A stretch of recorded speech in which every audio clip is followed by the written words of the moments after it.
আসসালামু আলাইকুম দর্শক। আজকে আমি এই রমজানে একটা খুব প্রাণ ঠান্ডাকারী একটি ডেজার্ট আইটেম আমি নিয়ে এসেছি। আর সেটা হলো দই চিড়া। এটাকে আপনারা ইফতারিতে অথবা সেহরিতেও এটা রাখতে পারেন। আর এটা কিন্তু খুবই হেলদি। তো চলুন দেখে নেই এই রেসিপিটি কিভাবে তৈরি করতে হবে।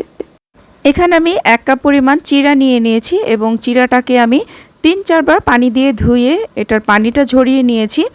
এখন আমি একটা মিক্সিং বোলের ভিতরে এখানে মিষ্টি দইটা অ্যাড করে দিব। আপনারা চাইলে যে কোনো হাঁড়িতে যে পাওয়া যায় সেটাও করতে পারেন এবং কাপ দইও নিতে পারবেন।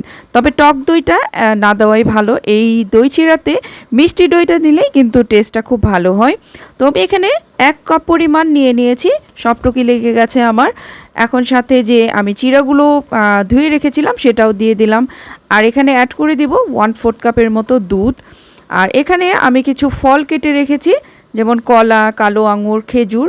তো আমি এখানে দিয়ে দিব। আপনারা চাইলে এর বেশিও ফল দিতে পারেন। এখানে আপনি আমটাও অ্যাড করতে পারেন, তবে আমি আজকে আমটা অ্যাড করছি না।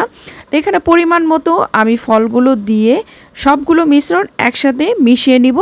আর অল্প পরিমাণ কিছু আমি এখানে রেখে দিব পরে এটা গার্নিশিংয়ের জন্য।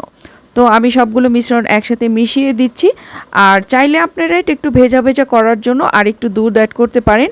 তো আমার মনে হচ্ছে এটা একটু ড্রাই হয়ে গেছে, সেই কারণে আমি এটার সাথে আরও 1/4 কাপের মতো দুধ আমি দিয়ে দিব।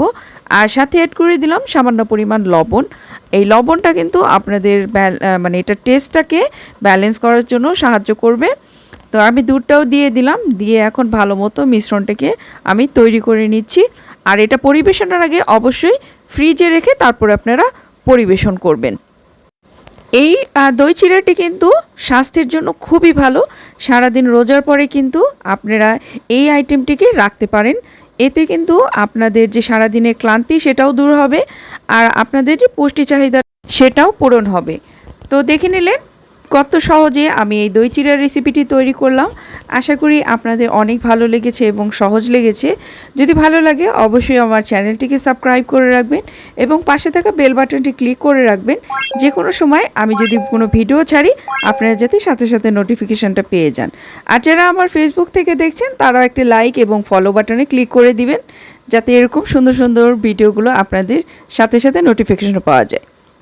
তো দেখা হচ্ছে নেক্সট ভিডিওতে। সে পর্যন্ত আল্লাহ আমাদের সবাইকে ভালো রাখুন। আল্লাহ হাফিজ।